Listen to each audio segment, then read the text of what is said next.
उस रात आपने कदम क्यों आगे बढ़ाया था?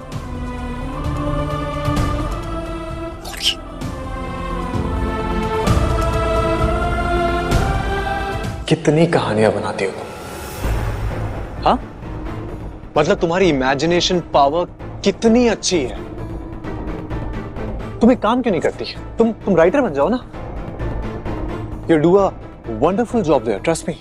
जरूरत पड़ी तो पूरी दुनिया के सामने भी लिखकर सच दिखाऊंगी मैं, और उसमें आपका नाम जरूर लिखूंगी मिस्टर बोस, क्योंकि जो गलती मेरी माँ ने की ना, वो कभी झनक नहीं करेगी। और अब झनक चुनौती नहीं, सामने से वादा करती है अनिरुद्ध बोस को, और अनी निशब्द है झनक की ये बातें सुनकर। पर झनक, चलो एक सेकंड के लिए मान भी लेते कि मैंने तुम्हें धोखा दिया, ठीक है? क्या कर रही हो तुम? तुमने जीना छोड़ दिया? नहीं, आराम से मजे से तुम उसके साथ रह रही हो मुंबई में, और तुम्हें अच्छे से पता है मैं किसकी बात कर रहा हूं।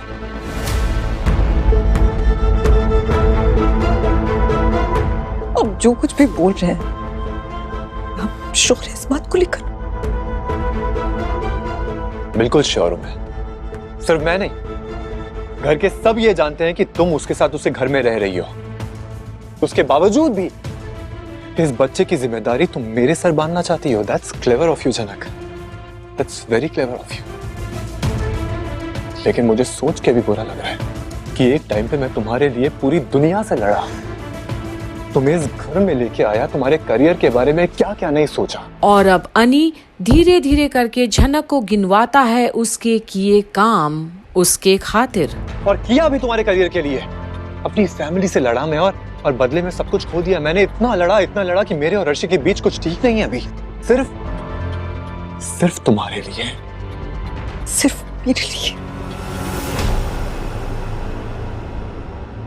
बाकी सब तो ये बात बोलते ही थे।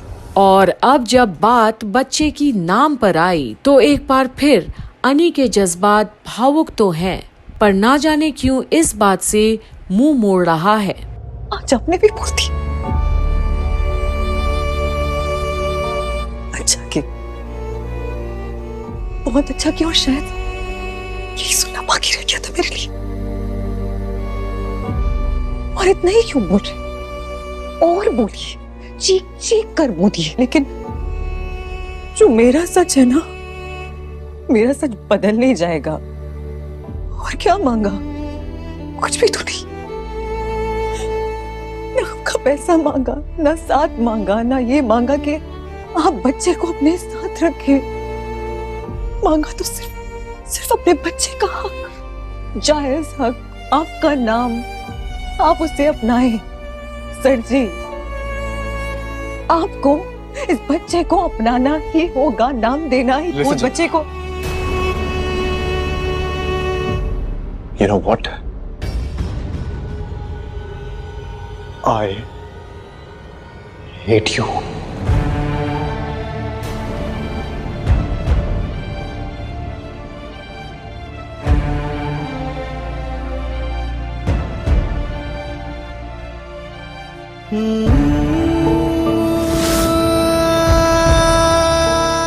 अर्शी में भी कमियां हैं। मैं नहीं कहता कि वो परफेक्ट है, लेकिन वो तुम जितनी बुरी नहीं है। मैंने पूरी जिंदगी में तुम्हारे जैसा बुरा इंसान नहीं देखा, और मुझे बिल्कुल नहीं पता था कि तुम ऐसी निकलोगी। और अब शायद इन दोनों के बीच कुछ रहा ही नहीं आगे बोलने के लिए।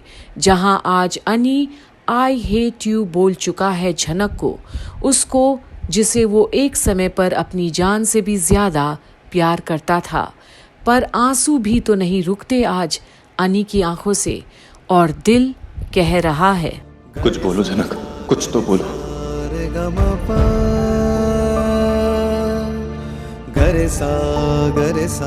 प्लीज जवाब दो, गलत साबित करो मुझे कि तुम ऐसी नहीं हो।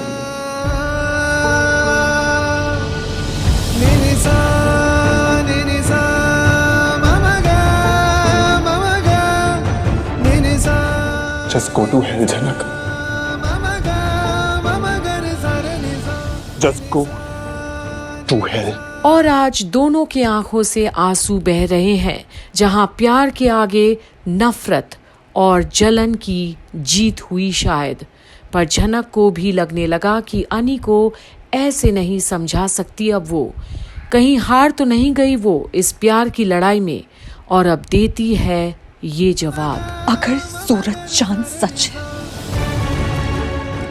अगर इस दुनिया में भगवान बसते हैं, तो एक दिन आपको जरूर पछतावा होगा। इतना पछतावा होगा कि आप मेरे पास आएंगे, मुझसे माफी मांगेंगे और मैं माफ करूंगी आपको। लेकिन मुझसे पहले आपको उस भगवान से माफी मांगती हूँ, और वो भगवान आपको माफ नहीं करेगा, क्योंकि इस कद्र आपने एक लड़की को बेइज्जत किया है। मैं आपको छोड़ दूंगी, लेकिन वो नहीं छोड़ेगा, क्योंकि वो सब देख रहे हैं, और एक दिन आपका भी हिसाब होगा।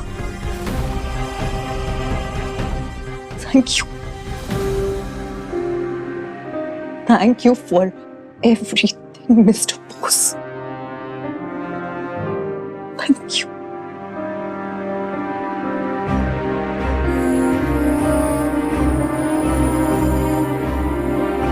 और जहां झनक इतना बोलकर चली जाती है, अनी अचंभित होकर देखता है उसे जाते हुए।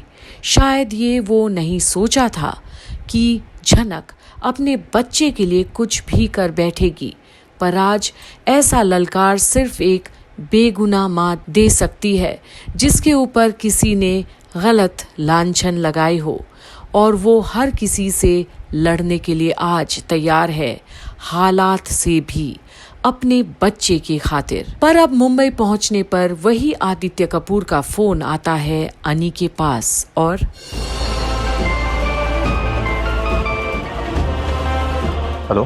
हेलो अनिरुद्ध, मैं आदित्य कपूर बात कर रहा हूँ। जनक की तबीयत अचानक से बहुत ज़्यादा बिगड़ गई है, इसलिए उसे हॉस्पिटल में एडमिट करना पड़ा। जितना जल्दी हो सके मुंबई आ जाओ, उसकी हालत बहुत ज़्यादा बिगड़ रही है।